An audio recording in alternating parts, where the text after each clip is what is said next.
What's up, everyone? Welcome back to another review. This time we're taking a look at Fatal Attraction, starring Michael Douglas, Glenn Close, directed by Adrian Lyne. Fatal Attraction tells the story of Dan Gallagher, who is a very good New York attorney with a very loving family. One weekend, while his wife and child are out of town, he has an affair with this woman named Alex. Now, to Dan, this was just a one off, something to get your jollies off. However, Dan soon realizes that Alex has developed an unhealthy obsession with him, and it goes to the point where Alex tries to sabotage Dan's life, going as far as to doing some really, really nasty, horrible things. So that is the overall story of Fatal Attraction. Let's talk about it. If you were to tell me what is my favorite Michael Douglas movie, I'm going to say Fatal Attraction right off the belt. I think Fatal Attraction is a great thriller type of movie. This movie has got a very simple story to it, and it's backed by just really, really good performances. Michael Douglas, I cannot praise Michael Douglas enough as an actor. When he during his youth, yeah, like late 30s, early 40s is Michael Douglas's youth, but you get my meaning.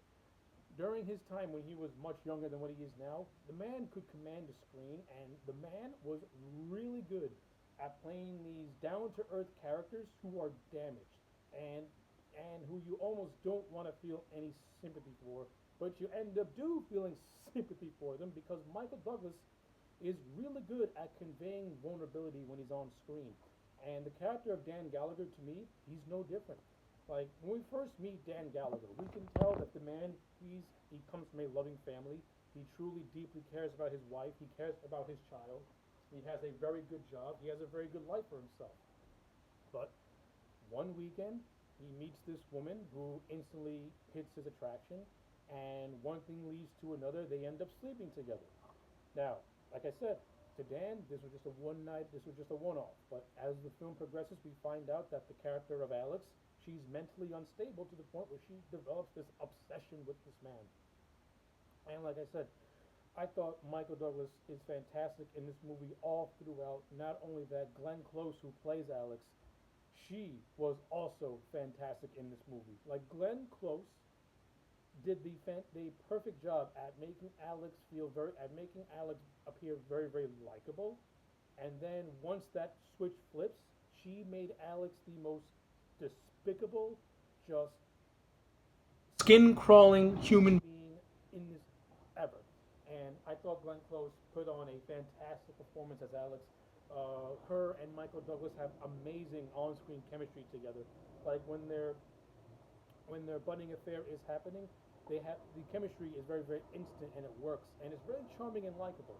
Then as the film progresses and we see what Alex really is and how she's just a complete psychopath, we see the deterioration of that relationship and we see just how and we see that Dan, he's in fear of his life of this woman. I mean, Alex has gone as far as to claim that Dan has gotten her pregnant.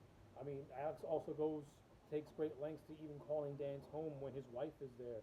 Uh, it gets to a point where Alex kills Dan's little girl's rabbit in the infamous pot boiling scene, which is iconic in this movie.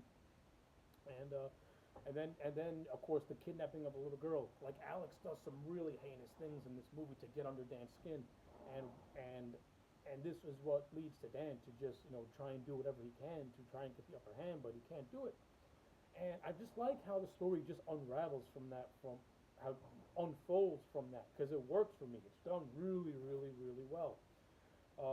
So yeah, in terms of story and in terms of Douglas and Glenn Close as the two anchors of this movie, it's perfection. Now, from a supporting cast standpoint, this movie is bolstered with a really good supporting cast. You have Anne Archer, who plays Dan Gallagher's wife, and I like Anne Archer in this movie. Anne Archer to me has got that beautiful suburban house, that suburban look to her. Like she's the woman you want to marry, while Alex is the woman you want to have the affair with. Not only that, just in general, I thought Anne Archer was really, really good in this movie. The best scene in this movie is where Dan reveals he had an affair with Alex, and he reveals what Alex has been doing to him and trying to do to the family, and just to see his wife just go completely ballistic at that notion. Fantastic performance by Anne Archer. The scene where Alex kidnaps the little girl and the wife is going frantic. Amazing performance again. I think Ann Archer is really understated and overlooked in this movie. I thought she was really, really good. And the whole payoff with her, the one being the one to kill Alex, to me, is perfect. I enjoyed that immensely. Uh, and you also have, other supporting cast members like Fred Gwynn and Stewart. I can't remember what his last name is, but he was in like a bunch of stuff. Uh, they fill out their roles really well. I mean, Fred Gwynn only has a cameo. You blink and you miss it, unfortunately. He's not really in the movie.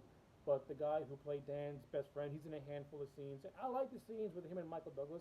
I especially like the scene in the library where Dan's pretty much, confiding in his friend what's been going on and what happened.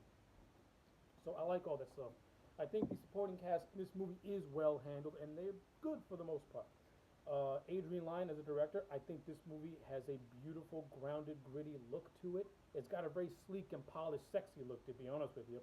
And I like the fact that if you look at Fatal Attraction from a bare bones standpoint, it's basically a slasher movie, but because Adrian Lyne gave it a visual flair, like he made it feel very stylized and very sleek, and it's bolstered by just really credible mainstream actors. He pretty much turned a slasher movie concept into an erotic thriller drama in a way. So I got to give Adrian Lyne a whole lot of credit from a directorial standpoint. I think the cinematography in this movie was utterly fantastic. This is a beautiful looking film. It's very, very grounded and realistic and has a little bit of a grittiness to it. Uh, I like the fact that this movie is not overly violent, but in the scenes where it does have to go that route, it feels earned and it doesn't feel forced. Like it feels the movie pretty much tells you, yes, expect this from a character like Alex because she is that mentally unstable to the point where you think she can do all this, to the point where you think she can go all crazy. So, yeah, I enjoyed all of that stuff. I mean, if I were to have any complaints with this movie, like I said, maybe some of the supporting cast, though I think is solid, could have been utilized maybe a little bit better. But that's pretty much it. Overall, I think this movie is really well done. It's well made, and I love Fatal Attraction. So yeah, with all that being said, Fatal Attraction to me gets a solid 9 out of 10. I highly recommend this movie. Let me know your thoughts in the comment sections down below. Like this video and subscribe, and I'll check you back next time for more.